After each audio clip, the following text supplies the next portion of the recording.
Bom dia, família, graça e paz, tudo bem? Finalizando então o nosso compartilhamento da semana, possuindo a terra prometida, estamos em Gilgal. Eu quero ler com você lá em Josué, capítulo 5, versículo 13 ao 15, que diz assim: Quando Josué estava perto de Jericó, levantou os olhos e olhou, e eis que se achava em pé diante dele um homem que trazia na mão uma espada. Josué se aproximou dele e perguntou: Você é um dos nossos ou um dos nossos adversários? Ele respondeu: Não sou nenhuma coisa nem outra. Sou príncipe do exército do Senhor e acabo de chegar. Então Josué se prostrou com o rosto em terra e o adorou. E lhe disse: Que diz meu senhor ao seu servo? O príncipe do exército do Senhor respondeu a Josué: Tire as sandálias dos pés, porque o lugar que você está é santo. E assim fez Josué. Irmãos, este é o último acontecimento que de fato acontece em Gilgal, antes de entrar em Jericó. E isso aqui nós estamos falando de uma manifestação da presença de Deus. Você sabe que eu acredito que é uma sequência normal.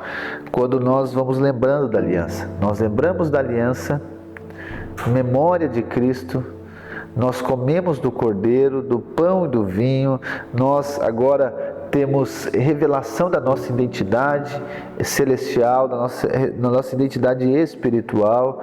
Aí depois nós vamos tendo a experiência da revelação contínua e constante da graça, e no final agora de tudo nós vemos o que? A manifestação da presença. Esse príncipe aqui, ele aponta para quem? Ele aponta para o próprio Cristo. Ele aponta para Jesus. Olha só, irmãos, a manifestação.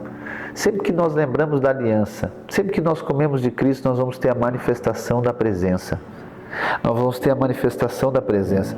Então, a obra consumada do Calvário, quando ela é compartilhada, quando a graça de Deus é liberada, ela é citada, ela é mencionada, quando ela é agora relembrada, quando a obra da cruz é relembrada, o que nós vamos ver? Nós vamos ver a presença de Deus manifestando, nós vamos ver a presença sendo liberada.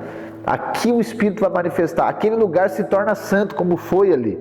Aquele lugar se torna santo, e aí nós vamos ver cura, nós vamos ver milagre, nós vamos ver sinais e maravilhas. Por quê? Porque a glória de Deus invadiu o ambiente. Eu quero dizer que esse deve ser o ambiente do seu coração.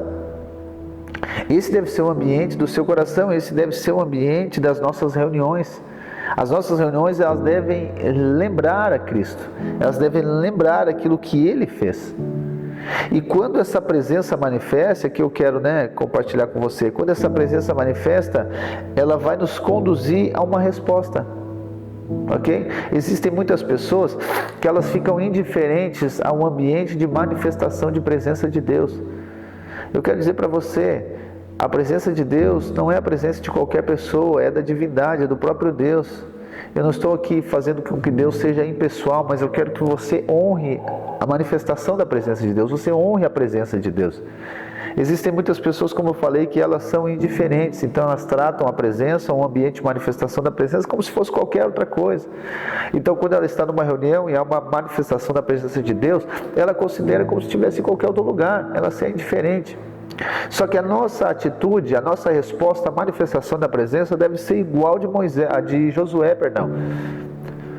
A resposta de Josué, qual que foi? A palavra diz que Josué se prostra diante da presença. Gente, nós estamos falando de Josué. Josué, ele assumiu, agora a liderança da nação de Israel. Josué é um guerreiro. Josué é alguém que recebeu a palavra de Deus. Josué é alguém que recebeu o testificar do Espírito, dizendo que ninguém poderia resistir a ele.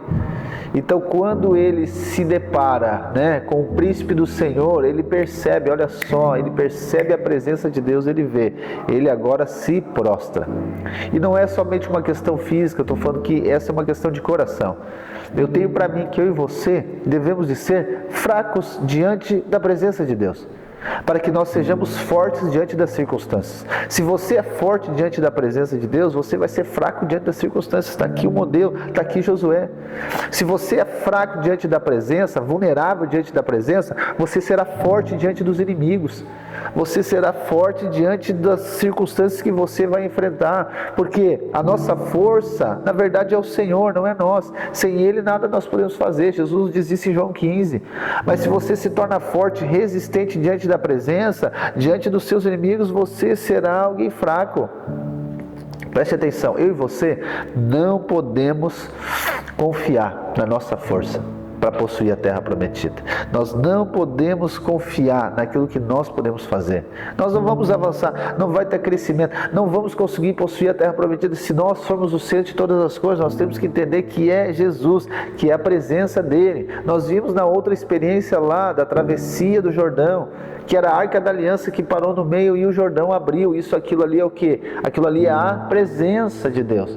Então é a presença de Deus que vai à frente, né? Como diz a canção, é Deus que vai abrindo caminho, é Ele que vai destruindo com todas as coisas. É isso que nós precisamos de crer. A presença de Deus está em nós, ok? O Espírito habita em você, mas quando você está diante do quê? Do ambiente da presença, se prostre aos pés do Senhor. Você sabia que a posição de um homem de Deus, de uma mulher de Deus, é prostrado aos pés do nosso Senhor?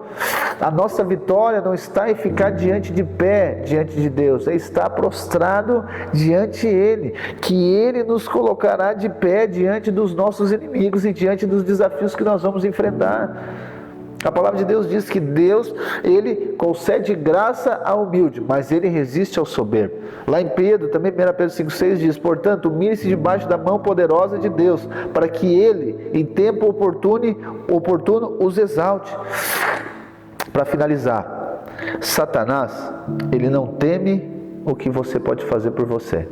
Ele não teme a sua força. Satanás não teme as suas obras, as suas atitudes. Não. Satanás teme a nossa submissão e rendição a Deus. Isso sim gera um pavor para Satanás. Então que eu e você venhamos a permanecer nessa posição de rendição, de submissão ao próprio Deus, porque Ele é o nosso Senhor. É Ele que vai abrir, né, os caminhos. É Ele que vai nos introduzir nesse lugar de descanso. É Ele que vai nos introduzir na terra prometida. Amém? Deus abençoe a sua vida.